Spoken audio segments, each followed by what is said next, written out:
Buen día, el día de hoy vamos a presentar con mi compañera Ana Haslet Zipa el tema de las ventajas competitivas y comparativas en la productividad del trabajo de los países. Bueno, en cuanto a la ventaja comparativa, hay un modelo que es el modelo ricardiano que dice que para obtener ventaja se pueden ir por dos razones, por dos opciones, mejor dicho, que la primera sería la ventaja comparativa, que es cuando los países pueden tener beneficios de sus diferencias si cada uno se dedica a hacer aquello en lo que se desempeña relativamente bien. Y también encontramos, por otro lado, la aplicación del concepto de las economías por escala, que es cuando el país se especializa en la producción de un producto para incrementar el nivel de eficiencia y reducir pues, los costos de la producción. Bueno, en esta parte que es una economía con un factor productivo, en la guía nos muestra un claro ejemplo que la productividad se va a reflejar siempre en el trabajo versus el tiempo que gastan en hacer algún producto. Ahí nos colocan un ejemplo sobre el vino y el queso, que dice que, por ejemplo, un país hace en una hora, eh, en 2 horas hace un litro, una libra de queso, y el vino lo hace en una hora. Entonces, lleva a que ese país se consolide en el vino porque ese es un factor productivo y el que se resalta sobre el otro. Por eso la productividad del trabajo de cada país se puede establecer comparativamente que tan productivo es el país en la fabricación de cada bien. Esa es la definición del factor productivo. En cuanto al tema de precios relativos y de oferta, seguimos con el ejemplo del queso y del vino. Si el queso, un kilo de queso se produce en una hora y se vende a $4, comparándolo con un litro de vino que se produce en 2 horas y se vende a $7, eh, el producto que va a ser más productivo sería el queso, ya que por el tiempo que gasta es inferior y pues relativamente va a costar, va a reducir los costos de ese producto. En ese caso es que se refiere la relación del tiempo y el valor de cada producto. El mercado en un mundo con un factor productivo se refiere a la interacción comercial internacional entre dos países, cada uno disponiendo de un factor productivo del trabajo y la posibilidad de producir los dos bienes. En este caso se hace siempre la comparación de un producto como se vende, cuál es más productivo, si internamente o en el exterior. También la determinación del precio relativo luego del comercio es determinar mediante gráficas la fuerza de la oferta y de la demanda y encontrar el punto de equilibrio para saber cuál es el precio relativo y la ventaja comparativa. Las ganancias del comercio cuando se presentan diferencias en la productividad relativa en el trabajo entre países buscan especializarse en la producción de ciertos bienes para luego intercambiarlos. Es muy normal que el producto que se especialice el país se le aumente el precio para que demuestre que es la especialización del país. Los salarios relativos sería la comparación entre el salario de uno y el otro país. Nos colocan el ejemplo también del queso y del vino y también hay el factor de los países que son en vía de desarrollo y los que no lo son, los que ya contienen una categoría superior, teniendo en cuenta que los países de en vía de desarrollo tienen precios inferiores que los que están ya estables.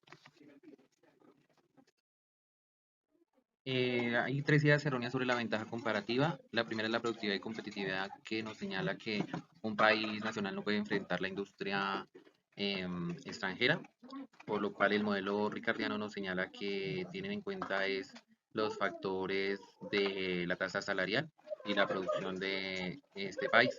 El argumento de los salarios también se descarta con el modelo ricardiano, que señala que un país refleja, no va a comparar su productividad según el salario, ya que cada país tendría que enfrentar si los trabajadores están cómodos con el salario bajo o alto para la productividad que se exporta. Y la explotación es siempre un punto que destacan los sindicatos en los países em, que no son en vía de desarrollo, ya que tienen pues los precios más bajos y pues sería un ataque pues a la mano de obra que realizan.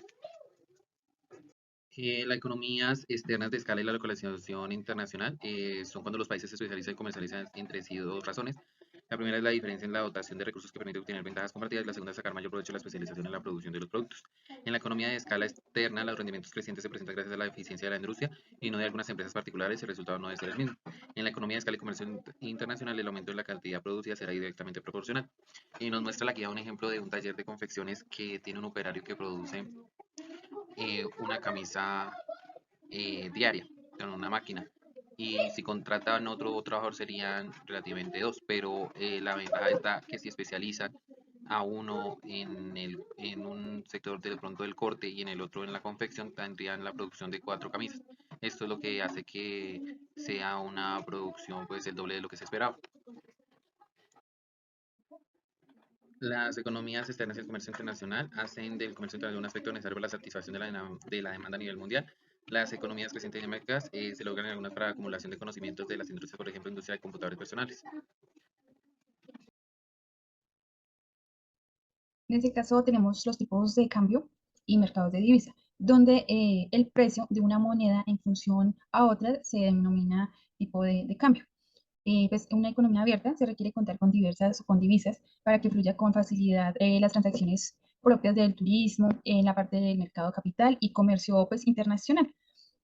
Asimismo, es importante que el tipo de cambio, ya que, ya que afecta pues, directamente la cuenta corriente y otras variables macroeconómicas.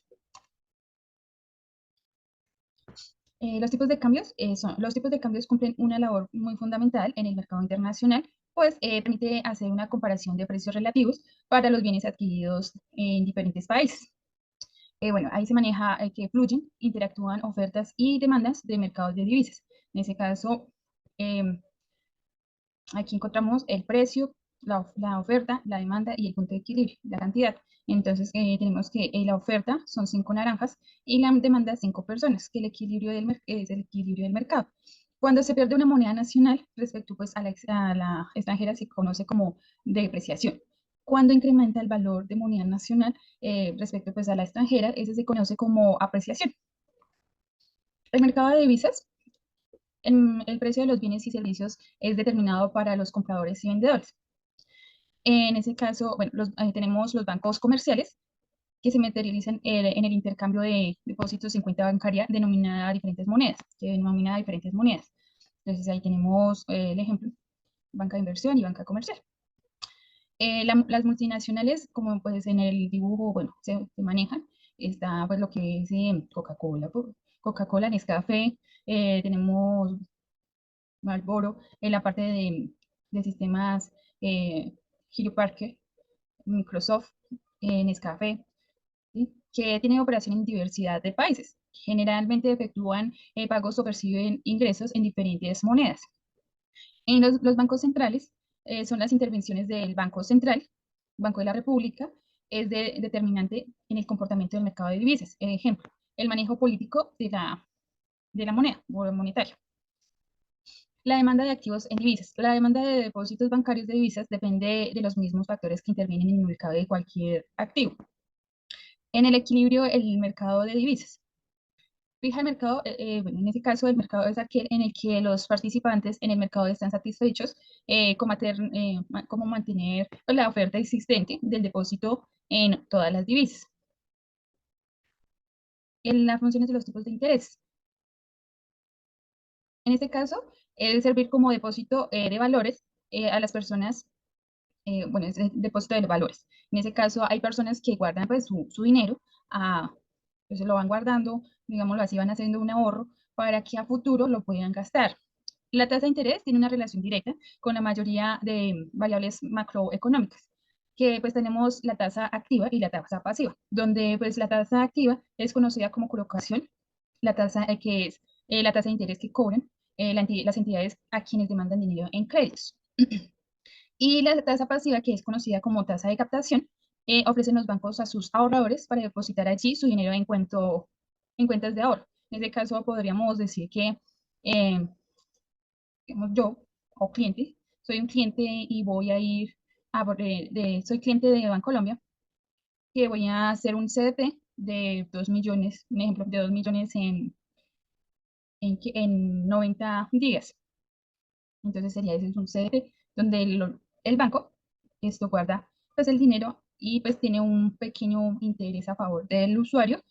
Es muy poco, pero va ganando algo. Las intervenciones de la banca central y la oferta monetaria. El dinero circula en la economía, está compuesto por monedas y billetes donde efectúa todas las transacciones de intercambio. El Banco Central ejerce un control sobre la oferta monetaria. El papel de la banca central en la fijación conviene tener en cuenta que que cada país, que cada país define la manera de determinar la tasa de cambio. Y básicamente existen dos técnicas. La primera es mantener fija la tasa de cambio y la segunda es defender la idea de la tasa de cambio que sea libremente determinada por el mercado. Asimismo, se manejan cinco grupos o se clasifican cinco grupos, que es la dolarización, uniones monetarias, cajas de convertibilidad, las bandas móviles y deslizantes, tasa de cambio fija pero ajustable. En la parte de conclusiones, las ventajas competitivas se basan en la capacidad de la empresa o del país para hacer las cosas mejor, ya sea porque tienen más tecnología o más innovación, o porque implementan procesos y procedimientos que permiten mayor productividad. La ventaja competitiva y la ventaja competitiva son conceptos importantes en la producción de los trabajos de los países. Es decir, que eh, esta competitividad, esta ventaja competitiva es importante pues para manejar la parte de divisas o bueno, de las empresas para tener una buena decisión. Muchas gracias.